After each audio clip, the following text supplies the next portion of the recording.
오늘 우리에게 주시는 하나님의 말씀은 시편 23편 1절에서 2절입니다. 여호와는 나의 목자시니 내게 부족함이 없으리로다. 그가 나를 푸른 풀밭에 누이시며 쉴 만한 물가로 인도하시는도다. 아멘.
시편 말씀으로 들어가겠습니다. 오늘 말씀의 제목은 그분은 선하시다. 오늘 말씀은 시편 23편 모두가 다 아는 말씀을 가지고 나누게 되고, 또 이 말씀의 부제를 이렇게 잡았습니다. 메마른 땅에서 쉴만한 물가로 인도하시는 분, 그분은 선하시다. 이게 어떤 의미인지를 함께 보려고 합니다. 오늘 말씀과 연관된 연주가 있었고, 또 말씀에 연관된 지명을 하나 제가 연결을 시키려고 하는데, 간 하실로샤라고 하는 샤흐네라고 불리는 벳산 국립공원에 있는 아름다운 전경이 있는 지역이 있습니다. 타임지가 선정한 지구상의 가장 아름다운 것 10위 안에 드는 그런 곳이 샤흐네라는 곳입니다. 보이시죠? 벳산 국립공원에서부터 이렇게 온천수가 흘러나오고요, 저기서는 온천욕도 할 수 있는 광야 한가운데 저런 곳이 있습니다. 그런데 저 아름다운 곳이 아주 객관적으로 스위스의 어떤 산, 융플라우, 프랑스의 몽블랑 이런 곳과 비교한다면 저기서는 절대적인 아름다운 곳은 아닙니다. 저것이 아름다울 수 있는 것은 전혀 존재할 것 같지 않은 광야 한가운데 저런 아름다운 물이 흐르고 있기 때문에 아름답다고 보는 거죠. 그런 상상도 하게 돼요. 이스라엘 백성들이 가나안 땅에 들어갔을 때, 저 이스라엘 땅에 들어갔을 때 가장 놀라웠던 것이 혹시 저것을 보며 놀라지는 않았을까? 제가 우리 성지 순례팀과 함께 또 성지를 순례하며 다녔던 곳 중에 유대 광야 또 사해 지역이 있어요. 여름이 되면 무지하게 덥습니다. 제가 갔던 때도 45도가 넘는 그런 기온이었고요. 그 광야에서 엔게디라고 하는, 여러분들 지난번 시리즈에 다윗 시리즈를 할 때 보았던 다윗이 피난 갔던 장소이죠. 그 엔게디 국립공원에 올라가는데 통제가 됩니다. 너무 날씨가 더워서 거기는 못 올라간다고 할 정도로 그렇게 더운 곳입니다. 근데 통제되지 않은 곳까지 이렇게 걸어가다 보면 거기에 폭포가 있습니다. 굉장히 놀라운 광경입니다. 아마 이 폭포도 여러분들이 영상을 통해서 이제 앞으로 보게 될 텐데, 졸졸졸 흐르는 시냇물이 아니라 진짜 폭포입니다. 깜짝 놀랐어요.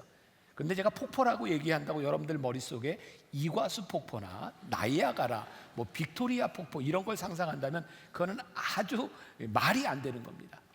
깜짝 놀란 건 그 광야 한가운데 그 메마른 땅에 폭포가 흐르고 있다는 거였어요.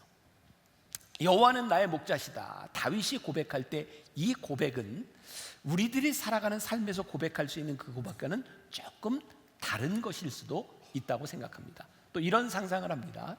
이스라엘 백성들이 처음 가나안 땅에 들어갔을 때 가나안 땅을 앞에 두고 그들은 어떤 감정을 드러냈을까? 제가 이스라엘 백성의 입장에서 이스라엘 백성들이 가나안 땅을 처음 접했을 때 이렇게 말했을 것 같아요. 속았다. 누구한테? 하나님한테 속았다. 젖과 꿀이 흐르는 땅이라고 생각을 했는데 가봤더니 속았다. 그들이 처음 보았던 가나안 땅은 젖과 꿀이 흐르는 땅이 아니라 그들이 싸워서 이겨야 될 여리고성이 앞에 있는 큰 성읍이었고, 그 땅에는 이방 신을 섬기는 많은 우상들이 있는 곳이었어요.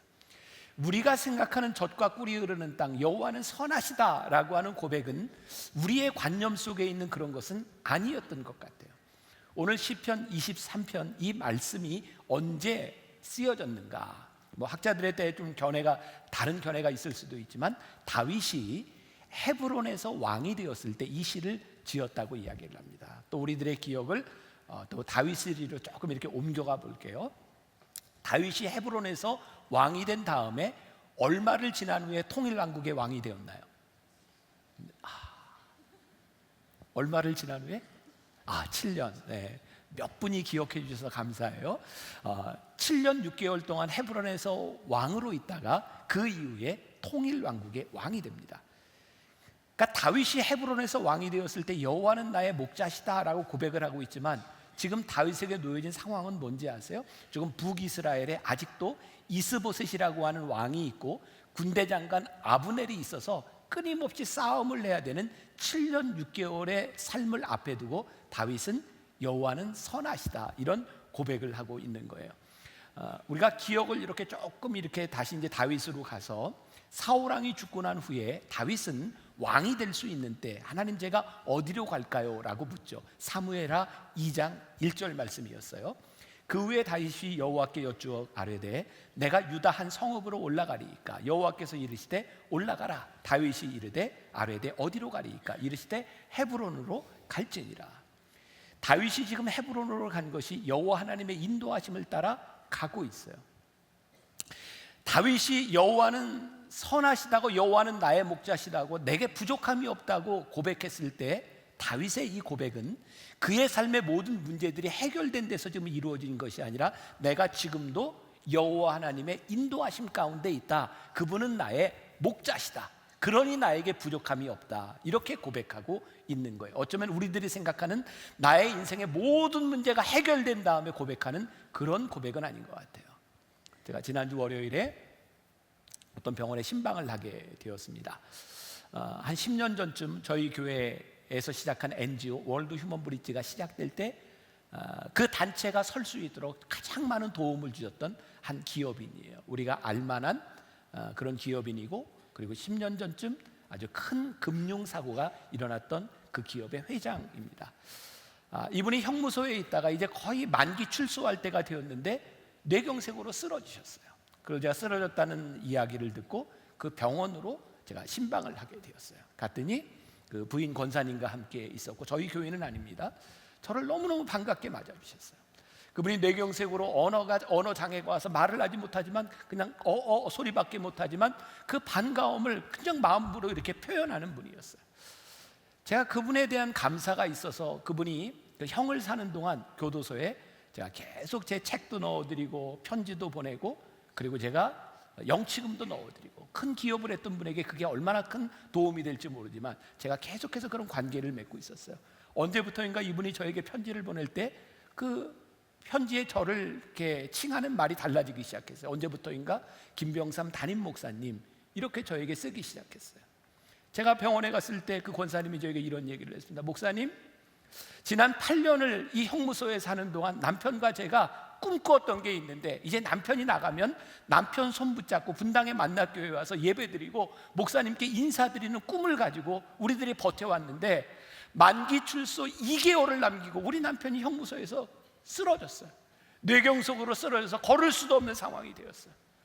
저에게 이렇게 얘기를 하는 거예요. 목사님, 그동안 그 형무소에 있는 동안 제가 다 회개했다고 생각했고 모든 잘못을 하나님께 고했다고 생각했고 이제 2달만 지나면 되는데 어떻게 이런 일이 일어날 수 있어요? 하나님은 어떻게 이러실 수 있어요? 제가 그분에게 이렇게 얘기했어요. 권사님, 저에게 믿음이 있어요. 하나님께서 권사님을 여기까지 인도하시고 함께 하셨다고 한다면 지금 이 시간에 일어난 일 가운데 하나님이 어떻게 행하실지를 기다리고 기대하고 보세요. 하나님께서 분명히 인도하실 줄을 저는 믿습니다. 제가 오늘 이 이야기를 여러분들에게 하고 다윗의 이야기를 여러분들과 나누고 오늘 여기에서 예배하는 여러분들에게 하고 싶은 이야기가 있어요. 오늘 다윗의 고백은 그의 인생의 모든 문제가 해결된 가운데서 여호와는 나의 목자라고 고백하는 것이 아니라 지금 이 순간에 나를 인도하시는 그 하나님에 대한 고백을 하고 있다. 여호와는 나의 목자시니 내게 부족함이 없다. 내게 부족함이 없다. NIV 성경에 보니까 I shall not be in want라고 되어 있어요. 무슨 말이에요? 내가 원하는 것이 없다. 같은 말이겠죠. 원하는 것이 없으니 부족함도 없겠죠. 다윗은 어떻게 이런 고백을 할 수 있었을까요? 내가 더 이상 원하는 것이 없습니다. 어떻게 이런 고백을 할 수 있었을까요? 저는 다윗이 깨달은 게 있었던 것 같아요. 그의 인생 가운데 하나님은 다윗이 원하는 대로 그의 인생을 이끌어 가신 분이 아니라 하나님이 원하시는 대로 다윗을 이끌어 주셨어요. 오늘날 다윗이 깨닫게 된 거죠. 하나님은 하나님이 원하시는 대로 나를 이끄시는 분이야. 이 깨달음을 잊고 보니까 어떤 고백을 해요? 그래, 하나님이 원하시는 대로 나를 여기에 인도하셨다면 지금 이 자리에서도 하나님은 나를 당신이 원하시는 대로 나를 인도하여 주실 거예요. 그러니까 오늘 이 고백은 다윗이 처하고 있는 상황에 대한 인식, 아직도 내가 반쪽짜리 나라의 왕입니다. 아직도 싸워야 될 것이 있습니다. 지금 가지고 있었던 그의 상황의 인식에서 이루어진 것이 아니라 하나님을 바라보는 그의 믿음의 고백을 통하여 그는 여호와는 나의 목자시니 내게 부족함이 없습니다는 고백을 하고 있는 거예요. 그분은 선하십니다. 그분은 충분하신 분이십니다. 그런 고백을 하고 있는 거예요. 제가 오늘 한 가지를 좀 누군가에 물어봐야 하는데, 이지훈 권사? 집사, 아직 집사? 자, 이지훈 집사, 우리 찬양하는 사람인데 내가 한 가지 물어보려고 하는데 대답을 좀 잘해야 돼요. 내가 이렇게 물을 거예요. 내가 우리 집사님한테 선물을 하나 해주고 싶은데 어떤 선물을 원하냐고 물어볼 거거든요. 그럼 집사님은 이렇게 대답을 해야 돼요. 목사님, 저는 다른 선물 필요 없고요. 목사님이면 족합니다. 이렇게 대답을 해야 되는 거예요. 자, 물어보겠습니다. 이지훈 집사님, 내가 집사님한테 선물을 하나 해주고 싶은데 뭘 해줄까요?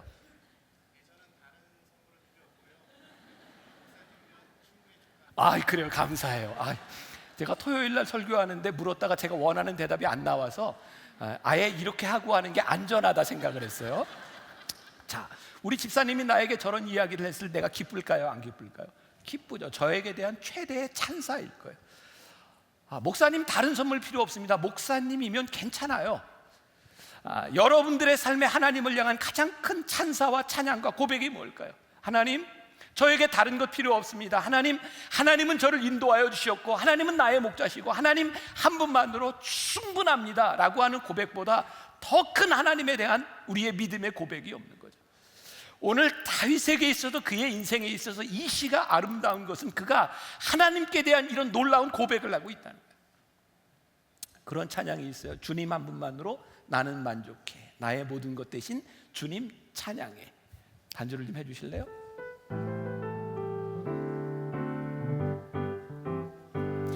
주님 한 분만으로 나는 만족해. 나의 모든 것 대신 주님 찬양해.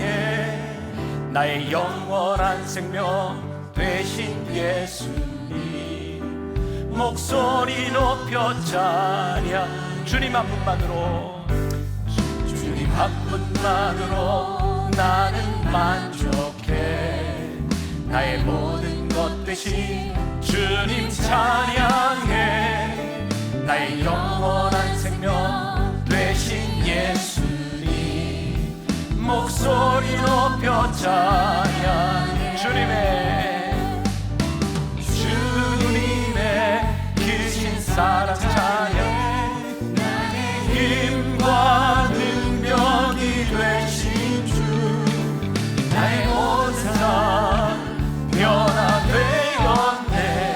크신 주의 사랑 주님의 크신 사랑, 주님의 크신 사랑 찬양해. 나의 힘과 능력이 되신 주 나의 모든 삶 변화되었네. 주의 사랑 찬양해. 여호와는 나의 목자시니 주님 한 분만으로 충분합니다. 이 고백이 어디에서요? 사망의 음침한 골짜기를 지날 때, 다윗이 아직 헤브론에서 왕이 되었지만 해결해야 될 일이 참 많을 때, 아직도 계속되는 사망의 음침한 골짜기를 지나가고 있을 때 다윗은 하나님께 대한 믿음과 신뢰를 고백하고 있어요. 우리의 믿음, 신실함이라고 하는 것은 환경이나 처지, 우리들이 어떤 대우를 받는가 그것에 좌우되는 것이 아니라 하나님을 믿는 믿음 가운데서 좌우되는 고백이에요. 제가 엘리야에 대한, 요즘 이제 열왕기상 열왕기하까지 오늘 말씀을 이렇게 듣고 왔는데, 엘리야에 대한 이야기를 이렇게 보면서 우리가 잘 아는 이야기죠. 엘리야가 이방 선지자 850명과 함께 대결을 해서 이기잖아요. 그래서 850명의 목을 다 잘라요. 엘리야에게 있어서 가장 위대한 승리를 경험합니다.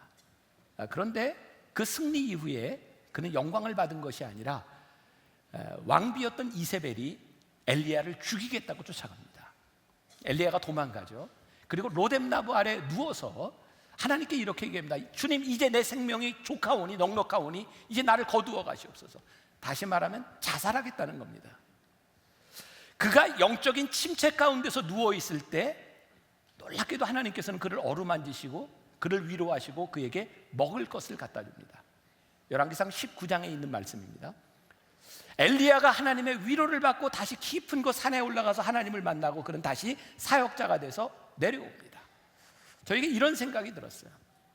우리들이 하나님 앞에서 가장 신실하게 믿음의 사람으로 사명자로 소명자로 살아갈 수 있는 것은 우리들의 인생에 한 번 일어나는 영적인 체험과 잠시 불타오르는 열정이 아니라 우리들의 가장 낮고 힘들고 사망의 음침한 골짜기에서 우리를 만지시는, 우리를 위로하시는 우리의 목자 되시는 하나님을 경험할 때 우리의 인생 가운데 가장 지속적으로 우리의 신앙을 고백할 수 있다.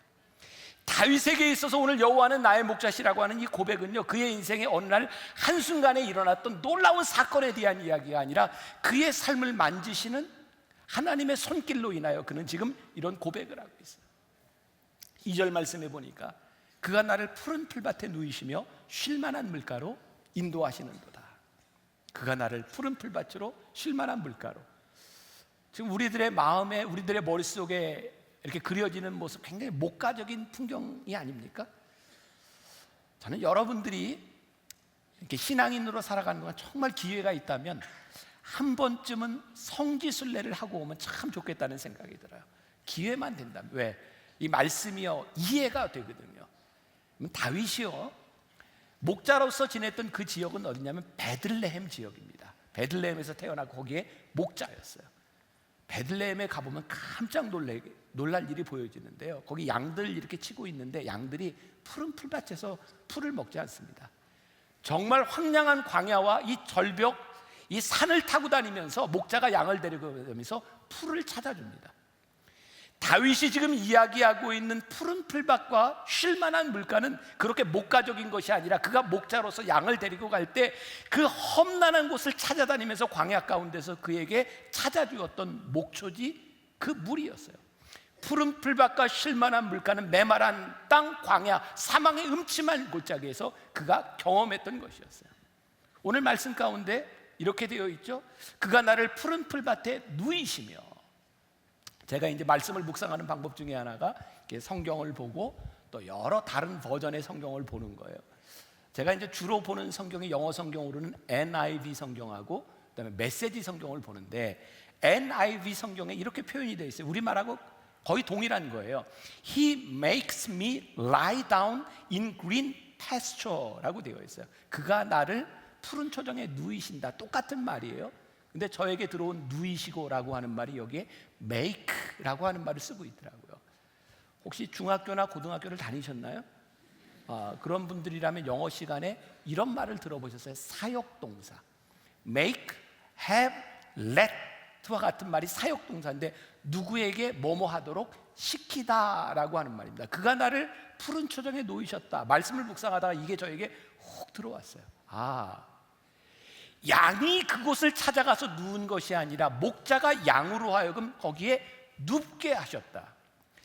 다윗이 하나님께 대한 놀라운 고백을 하고 있는데요, 그가 푸른 풀밭에 혹은 쉴만한 물가에 있을 때 그가 경험한 것은 뭐냐면, 내가 원해서 내가 찾아서 여기에 온 것이 아니라 목자이신 하나님께서 나로 하여금 여기에 인도하셔서 나로 하여금 눕게 하셨다는, 양의 의지로 목자가 움직인 것이 아니라 목자의 의지로 양을 이끌어내셨다고 하는 고백이, 그가 하나님을 바라보게 된 신앙의 고백이에요.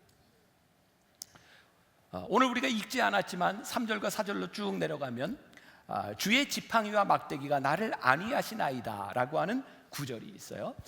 제가 지난주에 남성 성경 공부를 마치면서 남성들에게 가정의 목자가 되십시오 라고 하면서 지팡이와 막대기에 대한 이야기를 했어요. 지팡이와 막대기, 우리들은 그 목자가 양을 안고 있는 그런 그림들을 보면 대개 어떤 걸 보냐면 목자가 양을 한 손으로 안고 여기에 지팡이를 들고 있는 걸 보죠.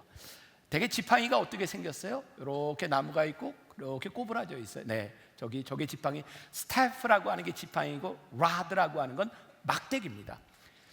목자는요 두 가지를 들고 있습니다. 지팡이를 들고 막대기를 들고 있는데, 이 지팡이는 무슨 역할을 하는가 우리가 잘 알죠? 양은 잘 알아듣지도 못하고 고집도 세답니다.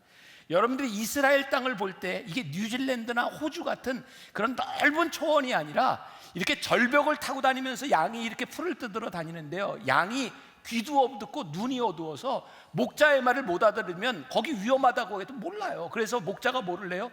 저 절벽으로 가는 양의 다리를 걸어요. 너 거기 가면 죽어. 양이 넘어져요. 근데 넘어지는 걸로 그치는 것이 아니라 다리도 부러져요. 근데 목자가 그렇게 합니다. 왠지 아세요? 거기 가면 죽어. 그래서 목자가 지팡이를 가지고 양의 다리를 겁니다.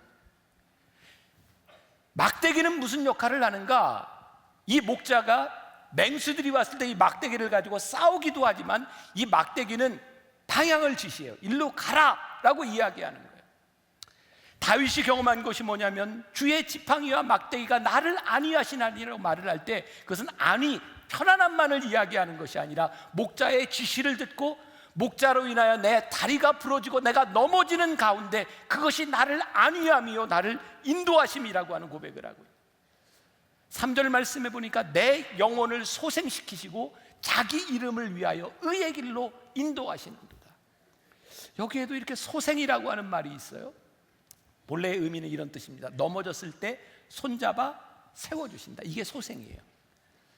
유대인들의 탈무드에 이런 말이 있답니다. 세상에서 실패한 인생은 넘어진 사람이 아니라 넘어졌을 때 손잡아 일으켜줄 이웃과 형제가 없는 것. 넘어지는 게 실패가 아니라는 거예요. 여러분, 이 말씀이 우리들에게 계속해서 전제하고 있는 게 있어요. 내 영혼을 소생시키신다고 하는 것은 넘어진 우리의 인생을 일으켜 세워주신다.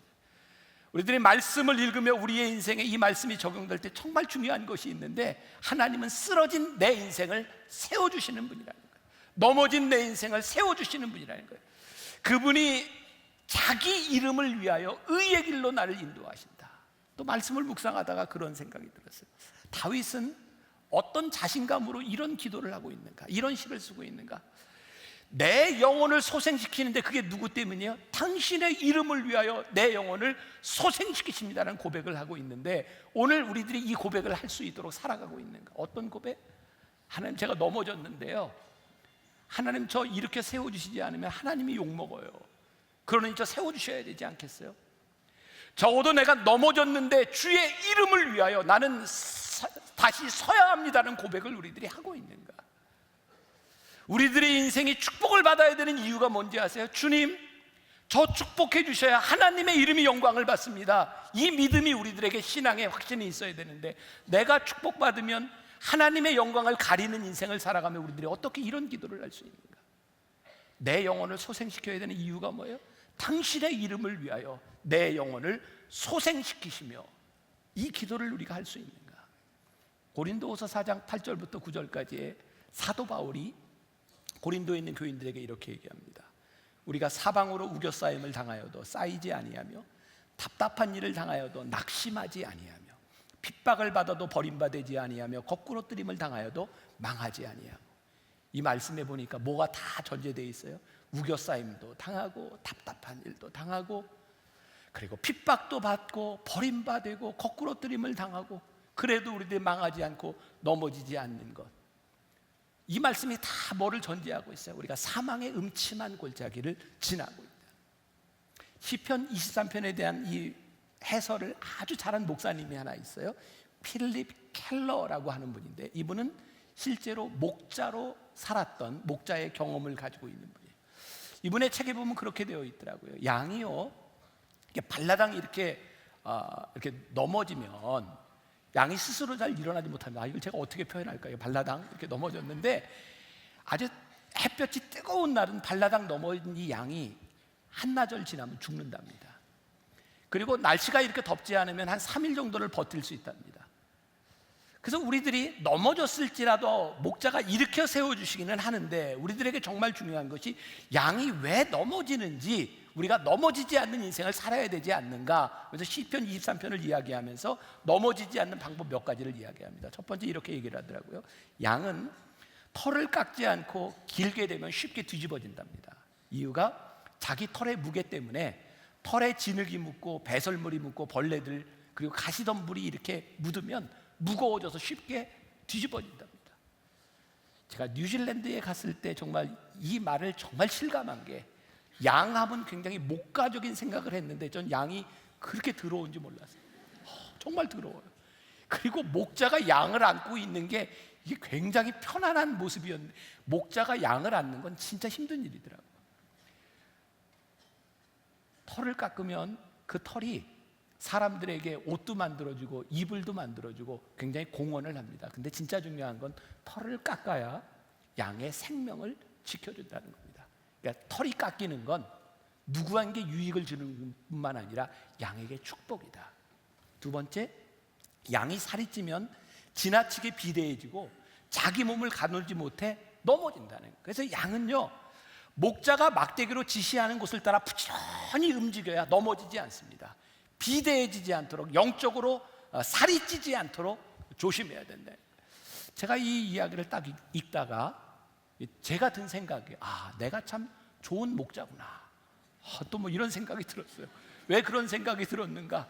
여러분들 저 때문에 굉장히 힘들지 않으세요? 막 인 앤 아웃 하라 그러지, 담장을 넘는 교회 이야기하지, 참 힘들지 않으세요? 근데 제가 확신이 생겼어요. 내가 좋은 목자구나. 교인들로 하여금 움직여서 살이 찌지 않도록 피둥피둥 살이 쪄서 이곳에서 예배를 드리며 나만 만족하는 것으로 끝나는 것이 아니라 우리들이 영적으로 부유한 삶을 살아간다고 하는 것은 우리들이 목자의 인도하심을 따라 부지런히 움직여야 되는 일입니다. 세 번째, 양은 특별히 평평한 곳보다 약간 움푹 패인 곳에 있기를 좋아한답니다. 움푹 패인 곳에 계속 있다 보면 그렇잖아요. 점점 파이게 되고 거기에서 뒤비지면 양이 일어나지 못하는 거예요. 그래서 양이 움푹 파인 그곳에 머물려고 하는 것에 가시가 생기는 것, 그것이 축복이다. 오늘 이 여호와는 나의 목자시니 여호와가 나를 인도하시는 이 죽음의 위협 가운데서, 사망의 음침한 골짜기에서 우리들이 주의 선하심과 인도하심을 고백할 수 있는 것은 우리들이 사망의 음침한 골짜기를 지나기 때문이고, 우리들이 어려움 가운데 목자의 손길을 경험하기 때문에 우리들이 이것을 우리들이 고백할 수 있는 거구나. 다윗의 고백이 뭐예요? 그분은 선하시다는 거예요. 그분은 목자가 되신다는 거예요. 그분의 선하심을 고백하는 것처럼 우리의 인생에 강력한 안전판이었다. 제가 다음 주에도 이제 이분의 책을 조금 소개를 할 텐데, 조명환 교수가 쓴 꼴찌 박사라고 하는 자서전적인 책이 있습니다. 이분이 그 책에 보니까 우리나라의 에이즈에 아주 전문적인 사람이라 그래요. 미국에 가서 이분이 이제 에이즈에 대한 공부를 하고 왔는데, 이 책에 보면 1981년 미국 UCLA 대학에서 처음으로 에이즈 환자가 발견되면서 이제 에이즈에 대한 연구가 시작됐다고 합니다. 여러분, 에이즈, 우리가 이 에이즈를 이렇게 표현해서 면역 결핍증이라고. 여러분, 대개 사람들이 병에 걸려서 죽는 게 뭐예요? 바이러스에 감염돼서 결핵균에 감염되면 결핵이 걸리고, 우리들이 감염되는 병 때문에 죽는데 에이즈는 면역 결핍증이에요. 에이즈로 죽는 건 에이즈 병 때문이 아니라 에이즈에 감염되면 우리의 면역 체계가 무너져서 어떤 병균이 들어오든 그냥 그 병으로 다 죽을 수 있는 거예요. 그러니까 에이즈라고 하는 병은 면역 체계가 무너지는 아주 무서운 병인 거죠. 지금까지 에이즈로 죽은 사람이 3,900만 명 정도 된답니다. 지금 에이즈에 걸려있는 사람이 3,670만 명. 무서운 병이죠. 근데 제가 말씀을 준비하다 이걸 읽다가 이런 생각이 된 거예요. 이런 대비를 하게 된 거예요.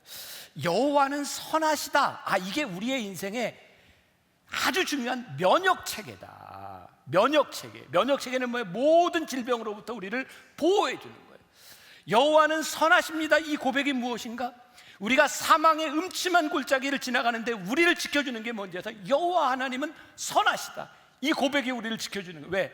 사망의 음침한 골짜기를 지나가고 있지만 하나님은 선하셔. 목자의 막대기가 우리에게 휘둘려지고, 목자의 막대기가 우리들이 가기 힘든 곳을 향하여 지시할 때 우리들이 무엇을 고백해요? 여호와 하나님은 선하시다. 그분이 선하심으로 그분을 따라가는 것이 생명이다라고 하는 것이 우리를 지켜주는 거예요. 때때로 목자의 지팡이가 우리의 다리를 걸고 우리의 다리가 부러졌을 때, 하나님, 왜 내 인생에 다리가 부러지는 이 고통이 있어야 되나요? 그런데 우리들에게 드는 믿음의 고백이 뭐예요? 그분은 선하시다. 그 고백이 우리들에게 있으니 그 지팡이와 막대기, 사망의 음침한 골짜기를 지나갈 때 여호와의 선하심을 고백하며 그것이 우리를 붙잡아줘요. 제가 올해 지난해 우리 교인들을 신방하면서 참 많이 갔던 곳이 구치소, 교도소, 참 많이 갔습니다. 여러분들 인생에 교도소를 갈 만한 일을 경험하는 사람이 얼마나 되겠습니까? 어쩌면 그렇게 교도소에 가서 인생을 수년을 지나야 되는 것이 얼마나 힘든 일이겠습니까? 자기의 잘못이 있을 수도 있고 오해가 있을 수도 있고 그 시간을 지나가는 것은 결코 쉬운 일이 아닙니다. 근데 제가 참 놀라운 경험을 하는데요. 제가 요 근래 구치소에 교도소에 이렇게 신방을 갔을 때 제가 짧은 시간 신방을 하면서 저와 만났던 교인들의 모습을 보면서 깜짝 놀랐어요. 제가 이렇게 얘기를 했습니다. 어떻게 이 교도소 안에서 그렇게 표정이 좋아요? 얼굴이 어쩌면 그렇게 편안해요? 그분들이 한결같이 저에게 하는 이야기입니다. 목사님, 하나님이 왜 나를 여기로 인도하셨는지 알 것 같아요. 여기에 있는 이 시간이 내 인생에 정말 복된 시간이었음을 깨닫게 하셨어요. 그렇다고 나도 가야 되겠다 이런 생각을 하지 마세요. 그의 인생의 교도소 한가운데서 하나님이 나를 인도하신 그 이유가, 이 교도소 안에서 하나님이 나와 함께 동행하심을 고백하게 될 때 여호와는 선하시구나, 그분은 선하신 목자시구나 라고 고백할 수 있는 것이 그의 인생의 축복이에요. 여러분들이 지금 어떤 길을 가고 있는지 몰라요. 중요한 것은 목자는 양이 원하는 대로 그 길을 인도하는 것이 아니라 목자가 원하는 대로 양을 인도해 가고 있다는 거예요. 목자가 양을 인도하는 그곳은 쉴만한 물가고, 그곳에서 우리들이 푸른 풀밭을 경험하고, 우리들이 목자를 믿기 때문에 우리들이 그 길을 가는 거예요. 이 믿음이 우리를 지켜줍니다. 킴 웍스라고 하는 우리 한국계 미국 여자가 있습니다. 6.25 때 시력을 잃고요, 미국 군인의 도움을 받고 미국으로 가서 그 인디애나 주립대학에서 노래를 공부하고 오스트리아에서 공부를 하고 성악가가 되었어요. 이번엔 빌리그레암 집회에 가서 그 빌리그레암 목사님이 설교를 하고 나면 이렇게 찬양을 하는 찬양 사역자가 됐어요. 간증도 하고요. 오늘 이 킴 웍스라고 하는 여자가 이렇게 얘기를 합니다. 제가 누군가의 인도함을 받아서 길을 걸어갈 때 사람들은 나에게 저기 100m 앞에 무슨 장애물이 있으니 조심하세요 이렇게 얘기하지 않습니다. 사람들은 나를 인도할 때 지금 발 앞에 물이 있으니 조심하세요. 그러면 저는 물을 건너뛰고, 앞에 계단이 있으니 조심하세요. 그러면 계단을 올라가고, 그렇게 인도함을 따라가다 보면 어느 날 내가 거기에 와 있음을 깨닫게 됩니다. 우리들은 우리의 인생의 5분 후, 10분 후 미래를 알고 싶지만 하나님은 우리들에게 그것을 알려주시는 분이 아니라 지금 네가 나와 함께 가고 있는 그 길, 인도함을 받는 그 길이 복되다고 말씀하십니다. 저는 굉장히 귀한 고백이라고 생각하거든요. 오늘 여러분들의 가고 있는, 어떤 분들은 사망의 음침한 골짜기를 지나갈 수도 있어요. 여러분들이 어떤 길을 가고 있는지 몰라요. 근데 그분이 선하시다. 하나님은 나를 인도하시는 나의 목자시다. 이것이 우리를 붙잡아주는 거예요. 여행을 하다 보면 종종 여행 가이드가 있어요. 첫날 딱 그런 경험을 하죠. 가이드가 딱 안내해 줬는데 숙소도 좋고 너무너무 좋아요. 만족해요. 그 다음부터 우리는 가이드에게 별로 묻지 않습니다. 왜? 그 사람이 안내해 주는 것은 좋은 곳이다 라고 알죠. 근데 믿음이 가지 않으면 계속 묻습니다. 어디로 가죠? 거기는 어떻죠? 계속 묻습니다. 우리들이요, 하나님을 신뢰하고 우리들이 믿으면 우리들에게서 인생의 질문보다 하나님께 대한 믿음이 고백되고 찬양이 고백되고 감사가 고백되는 거예요. 여호와는 나의 목자시니 내게 부족함이 없으리로다. 이 다윗의 고백이 여러분들의 인생의 고백이 될 수 있기를 주님의 이름으로 간절히 축원합니다. 지난주, 지지난주는 우리 부목사님 중에 이 말씀에 대한 고백을 나누고 찬양을 했는데, 오늘쯤은 우리 평신도가 할 수도 있을 것 같아요. 벌써 나왔네. 네. 기쁨으로 하는 거지? 그러면 네, 우리 고정권 형제의 고백을 듣고 함께 찬양하도록 하겠습니다.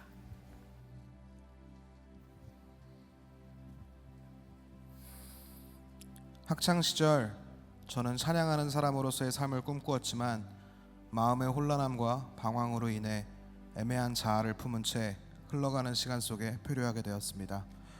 이후 약 5년 정도 방황의 시간이 흐르고 재즈라는 장르를 만나게 되면서 재즈 보컬로서의 길을 꿈꾸게 되었고, 그렇게 실용음악학과로 진학하게 되었습니다. 처음에 가졌던 꿈과는 다르게 그 당시 저의 마음엔 하나님이 없었고 오직 나를 내세우며 나를 표현하기에만 몰두했습니다. 제 음악을 찾아내고 지켜나가는 과정은 쉽지 않았고 갖은 고생들 속에 그 시간들을 버텨내었습니다. 그 고생의 끝에 위대한 음악이 있다고 믿었고 음악가로서 성공한 제 모습을 꿈꿨습니다. 그러나 성공은 제 것이 아니었고 상황은 점점 악화되기 시작했습니다.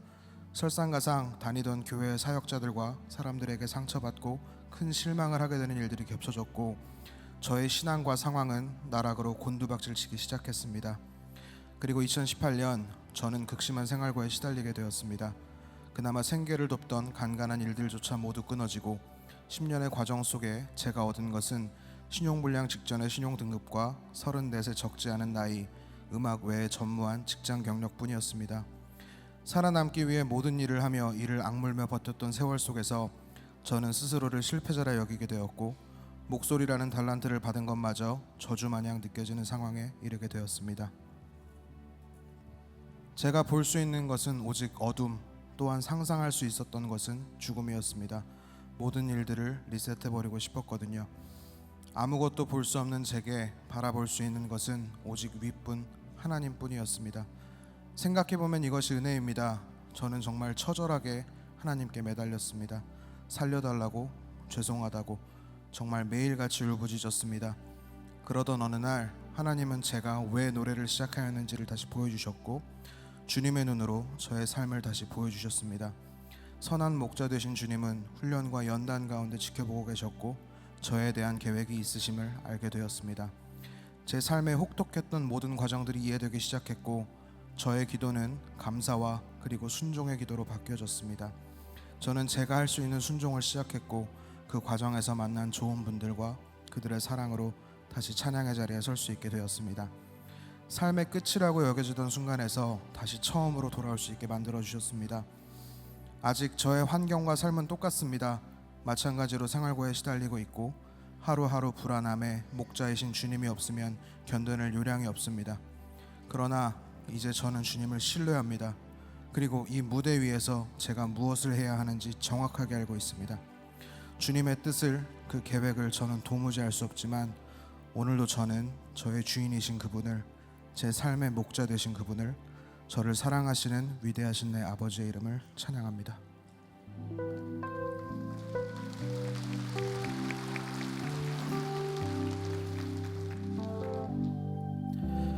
길을 안다고 그렇게 생각했죠. 다 이해할 순 없지만 그 길을 따랐죠. 하지만 이곳 절망의 창살 안에 주의 맘의 문을 열 때 진실을 깨닫죠. 주는 다 아시죠. 나의 길을, 내 삶을 다 맡깁니다. 내 길 더 잘 아시니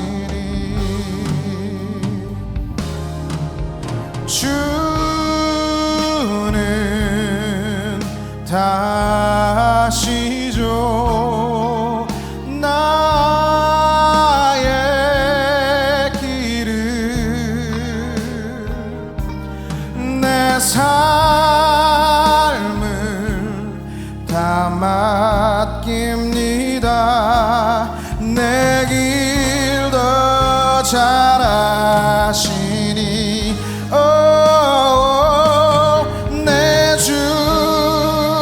주는 다 아시죠. 나의 길을, 내 삶을 다 맡깁니다.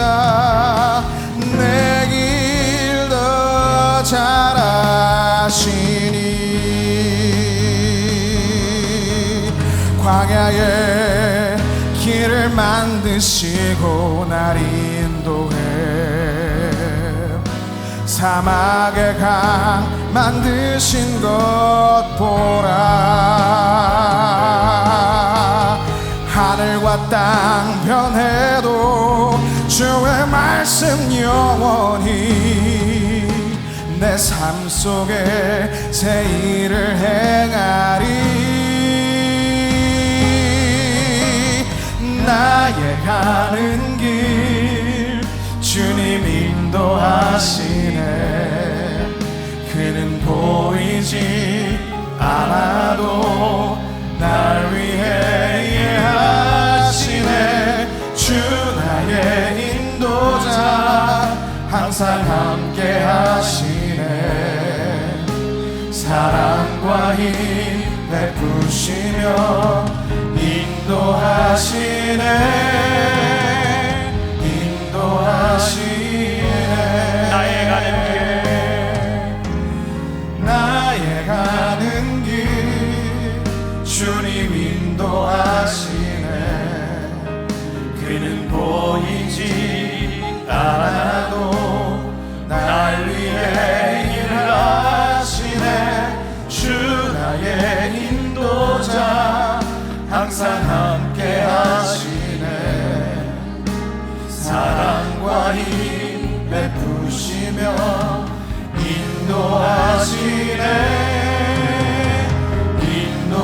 인도하시네. 광야의 길을 만드시고 광야의 길을 만드시고 날 인도해. 사막의 강 만드신 것 보라. 하늘과 땅 변해도 주의 말씀 영원히 내 삶 속에 새 일을 행하리. 나의 가는 길 주님 인도하시네. 그는 보이지 않아도 날 위해 일하시네. 주 나의 인도자 항상 함께 하시네. 사랑과 힘 베푸시며 인도하시네. 인도하시네. 우리 다시 한번 고백합시다. 광야의 길을 만드시고 광야의 길을 만드시고 날 인도해. 사막의 강 만드시고 사막의 강 만드신 것 보라. 우리 함께 일어나 찬양합시다. 하늘과 땅 변해도 주의 말씀 영원히 내 삶 속에 새 일을 행하리. 나의 가는 길 주님 인도하시네. 그는 보이지 않아도 날 위해 일하시네. 주 나의 인도자 항상 함께 하시네. 사랑과 힘 베푸시며 인도하시네.